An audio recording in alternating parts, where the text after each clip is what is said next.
دوسری طرف پارلیمنٹ جو ہے وہ انسسٹ کر رہی ہے، بلکہ وہ رجسٹ کر رہی ہے کہ وہ یہ ریکارڈ نہیں دیں گے. پارلیمان کی کاروائی ایک تو کھلے بند ہوتی ہے، جو کچھ ہے وہ سب لوگوں نے دیکھ لیا، ٹیلی ویژن پر باقاعدہ نشر ہوتی ہے، لیکن اس کا ریکارڈ دینے کا کوئی مطلب نہیں ہے. بلکہ پارلیمنٹ کے اندر اس بات کا مطالبہ کیا گیا ہے کہ ججوں کو بلایا جائے، پوچھا جائے کہ آپ نے ریکارڈ مانگا کیوں. تو وہ ایک لڑائی علیحدہ چل رہی، تو اس میں بھی بہت زیادہ یعنی شدت نہیں ہے، بہت زیادہ غصہ اور اگریشن نہیں ہے، لیکن وہ کہتے ہیں نا ڈنگ ٹپاؤ ہے.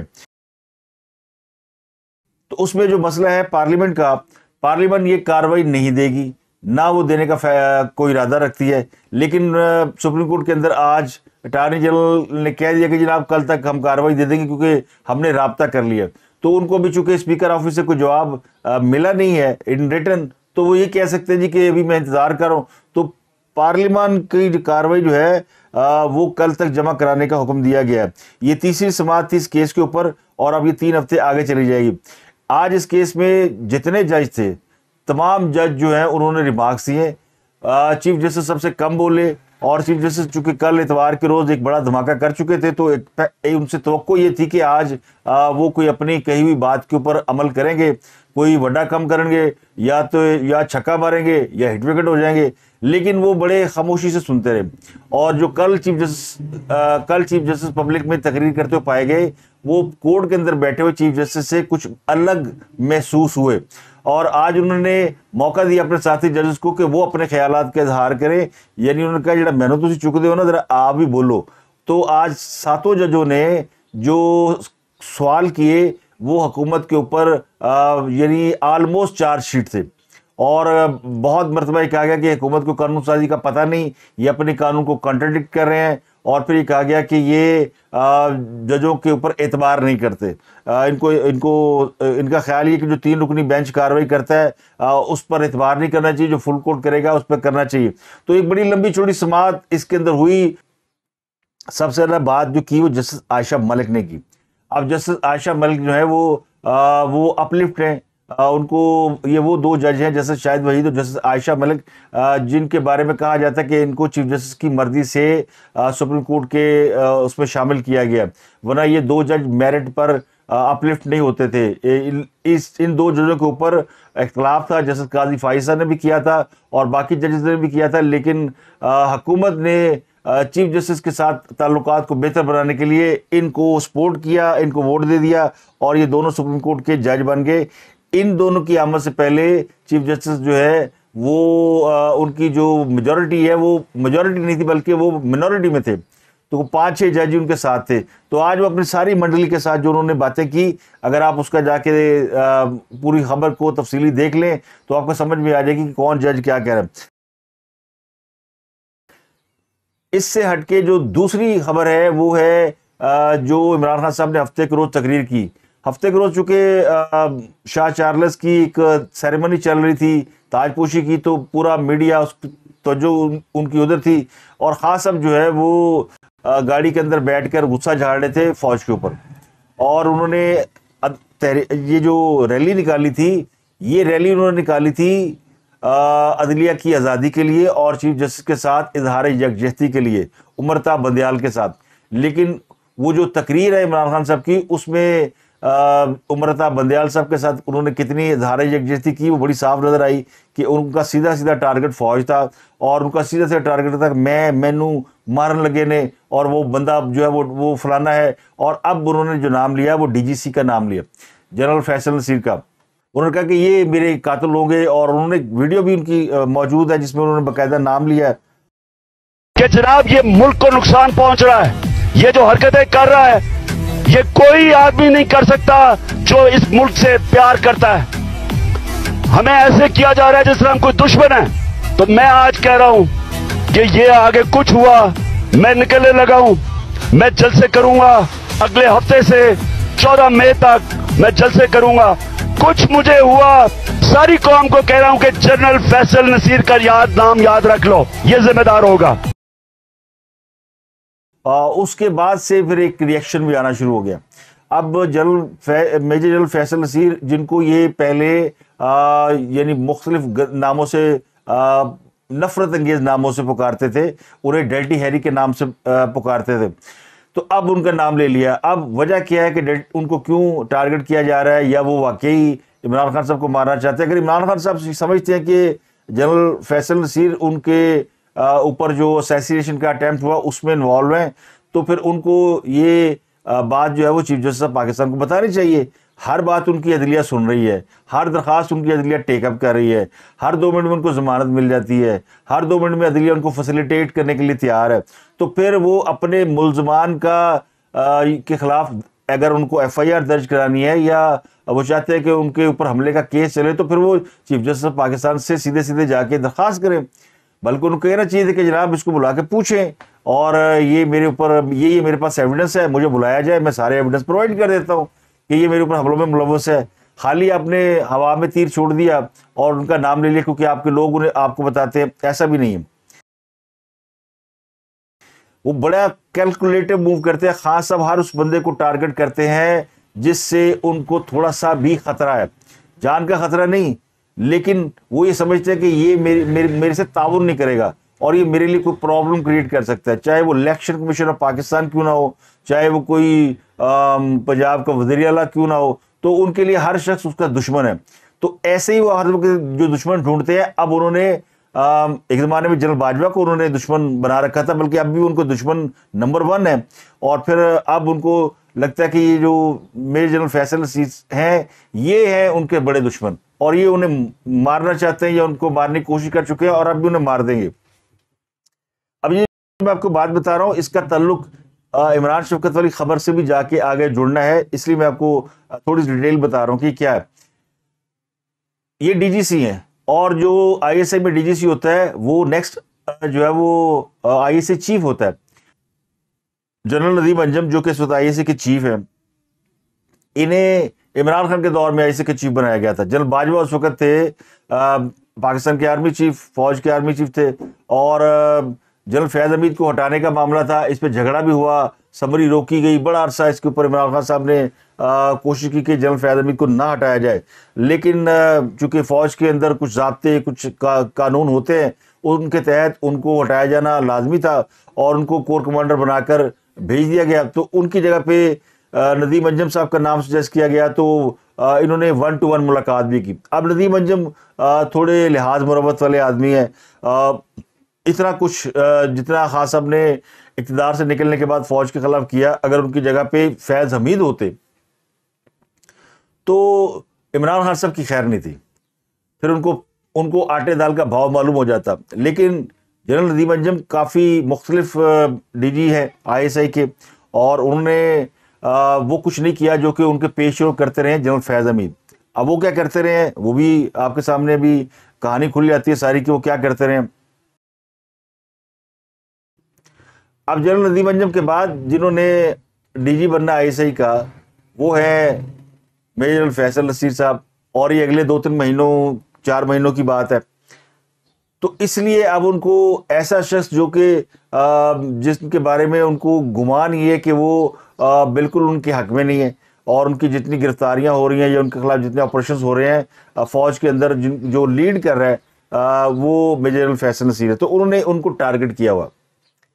جس طرح انہوں نے آرمی چیف کا راستہ روکنے کی کوشش کی, ان کے اوپر الزام لگائے, اور ان کے لیے بلکہ انہوں نے ایک لانگ مارچ بھی کیا, اسی طرح وہ میجر جنرل فیصل نصیر کو بھی ان کا راستہ روکنے کی ابھی سے پیش بندی کر رہے ہیں. اب ان کا مطالبہ کیا ہے پی ٹی آئی والوں کا؟ پی ٹی آئی والے سارے کیا کہہ رہے ہیں؟ اب وہ کہہ رہے ہیں جناب دیکھیں مریم نواز کو ایک بندے نے دھمکی دی تھی, عرفان ملک نے, فوجی افسر تھے, انہوں نے دھمکی دی تھی کہ میں آپ کو سمیش کر دوں گا. تو انہوں نے یہ شکایت لگائی, تو اس وقت جو آرمی چیف تھے جنرل باجوہ انہوں نے ان کو ہٹا دیا. پھر کراچی میں آپ کو یاد ہوگا کہ ایک اٹیک ہوا تھا, مریم نواز اور کیپٹن صفدر جہاں پہ موجود تھے جس جگہ پر ہوٹل میں, وہاں پر ان کے کمرے توڑے گئے تھے, وہاں پہ سے مریم نواز کے جو شوہر ہے کیپٹن صفدر ان کو گرفتار کیا گیا تھا. تو بلاول بھٹو نے اس کی کمپلین کی تھی اس وقت کے آرمی چیف کو جنرل باجوہ کو.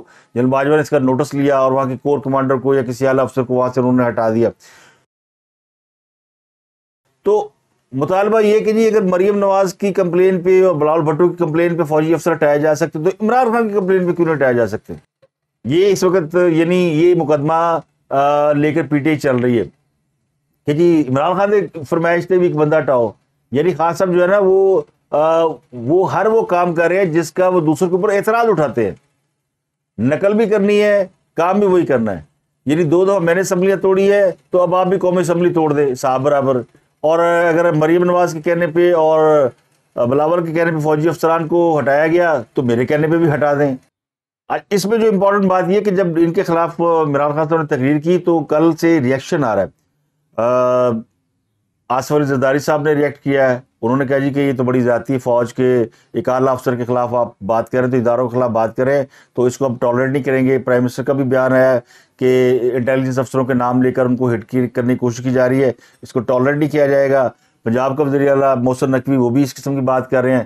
تو حکومت جو ہے وہ میجر جنرل فیصل نصیر کے ساتھ کھڑی نظر آتی ہے. تو کیا حکومت کو کھڑا ہونا چاہیے تھا یا ان کے ادارے کو کھڑا ہونا چاہیے تھا؟ اب چونکہ فوج پولیٹیکل ادارہ ہے نہیں, انورٹڈ کاما میں سمجھ لیں, تو میجر جنرل فیصل نصیر کے اوپر جو انہوں نے الزامات لگائے ان کو حکومت ڈیفینڈ کر رہی ہے. تو جب یہ لڑائی شروع ہوئی ہے میجر جنرل فیصل نصیر کے اوپر اٹیک کی اور ان کو نشانہ بنانے کی, تو پھر ایک اور خبر مارکیٹ میں آئی ہے. اور پھر وہ خبر ہے جو کہ عمران شفقت صاحب نے دی ہے, جس میں انہوں نے بتایا کہ جنرل فیاض حمید اور عمران خان صاحب کا ایک نیکسس تھا اور اس نیکسس میں بڑے لوگوں کو مارا گیا. جو عمران خان صاحب بالٹی پہن کے پھرتے ہیں اور بم پروف کمرے بنا رہے ہیں اور بم پروف گاڑی سے باہر نہیں نکلتے, ان کو کس بات کا خدشہ ہے, ان کو ڈر کس بات کا ہے؟ تو وہ ڈر کی وجہ بتائی کہ چونکہ یہ سب کچھ وہ خود کر چکے ہیں اور انہیں پتہ ہے کہ کسی بھی شخص کو کس طریقے سے مارا جا سکتا ہے, تو وہ جو ان کی اپنے کیے ہوئے کام ہے نا, ان کا خوف ان کو واپس لاحق ہے. انہیں یہ پتہ ہے کہ یہ کاروائیاں کیسے ہوتی ہیں, اور یہ کاروائیاں چونکہ انہوں نے جنرل فیاض حمید کے ساتھ مل کر کی ہوئی ہیں, جو پہلے ڈی جی سے تھے اور ڈی جی آئی سے ہوئے, اور دونوں پوسٹوں کے دوران وہ عمران خان کے ساتھ رابطے میں رہے اور ان کے لیے وہ کام کرتے رہے. تو اس نیکسس نے بہت سے لوگوں کو جو عمران خان کے لیے مسائل پیدا کر سکتے تھے یا ان کے راستے کی رکاوٹ تھے ہٹایا. تو جب عمران خان کو پتا ہے کہ فوج کا ایک اعلیٰ افسر ان کے کہنے پہ بہت سے لوگوں کو ہٹا سکتا ہے, تو پھر اب جو ان کی جگہ پہ فوج کا اعلیٰ افسر بیٹھا ہوا ہے وہ اپنے باسز کے کہنے پہ ہم سب کو بھی ایلیمینیٹ کر سکتا ہے. تو یہ وہ جو نفسیاتی ان کے اندر ایک یعنی چیز آئی ہے, اس کی وجہ سے وہ ہر وقت وہ جو ڈسٹ بن پہن کے پھرتے ہیں اور اپنے آپ کو پروٹیکٹ کرتے پھرتے ہیں اور بلٹ پروف کے حصار میں رہتے ہیں. اس خبر کے بعد کہ جب انہوں نے میجر جنرل فیصل نصیر کو ہٹ کیا, یہ خبر بھی سامنے آ گئی کہ عمران خان صاحب فیاض حمید کے ساتھ مل کے کارروائیاں ڈالتے رہے.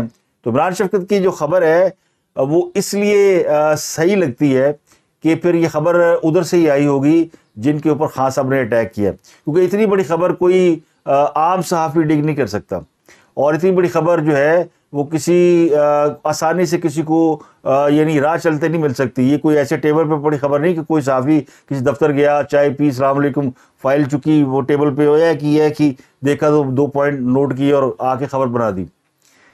ایسا بالکل نہیں ہے, یہ سرے راہ پڑی خبر نہیں تھی. یہ خبر کہیں بہت ہی بڑے پیمانے پر جو ہے وہ دی گئی ہے, اور اس میں صحافی کا یہ نہیں کہ اس کا کوئی ایفرٹ نہیں ہے, ظاہر ہے اس کے کنیکشن ہوں گے, اس کے سورسز ہوں گے, تو یہ خبر اس کے ذریعے مارکیٹ کے اندر ان ہوئی ہے. اب اس خبر کی جو اتھینٹسٹی ہے وہ اس لیے بھی ہو جاتی ہے کہ مریم نواز نے اس کو ری ٹویٹ کیا. اس کا مطلب ہے کہ ان کو بھی یہ یقین ہے کہ ان کے اوپر اٹیمپٹ ہوئی تھی مرڈر کی, ان کو کوئی زہر دینے کی کوشش کی گئی تھی. اب جن بڑے بڑے لوگوں کے نام لے رہے ہیں عمران شفقت, ان میں علامہ خادم حسین رضوی, یہ دنیا حیران تھی کہ ان کو اچانک کیا ہوا, اور وہ اچھے بھلے تھے, یعنی وہ منٹوں میں بیمار ہوئے اور چند دنوں میں وہ اللہ کو پیارے ہو گئے. اور لوگ جن کے نام جسٹس وقار سیٹھ, بڑے اہم کیسز سن رہے تھے, بڑے اپرائٹ جج تھے, بڑا نام تھا ان کا, اور یہ وہ جج ہیں جنہوں نے جنرل مشرف کو واپس لا کر پھانسی دینے اور 3 دن تک ڈی چوک میں لٹکانے کا آرڈر دیا تھا. جج ارشد ملک جو کہ اس بات کا گواہ بھی تھا, اور یہ وہ جج ہے جس نے نواز شریف کو سزا سنائی تھی, اور یہ وہ جج جو بعد میں یہ کہتا رہا کہ مجھے بلیک میل کیا گیا, میری ویڈیوز بنائی گئی اور مجھ سے نواز شریف کو سزا دلوائی گئی. اب یہ زندہ ایویڈنس تھا, گواہ تھا, اس کو بھی ہٹا دیا گیا, کیونکہ یہ زندہ ہوتا تو یہ اپنی بات پہ قائم رہتا ہے اور اس کو کسی نہ کسی عدالت میں پیش ہوتا اور نواز شریف کے اوپر سارے معاملات کلیئر ہو جاتے. پھر مریم نواز اور حامد میر کا نام لیا گیا. ویسے تو اور بہت سے لوگوں کے نام ہیں, مولانا سمیع اللہ کی پرسرار موت, ڈاکٹر عامر لیاقت کی پرسرار موت, یہ وہ کیسز ہیں جن کے بارے میں کوئی کسی کو شبہ نہیں ہے کہ یہ مرڈر ہے, لیکن یہ بلائنڈ مرڈر ہے. یہ اسی طرح کے مرڈر ہے جن کا آج تک کسی کو سراغ نہیں ملا.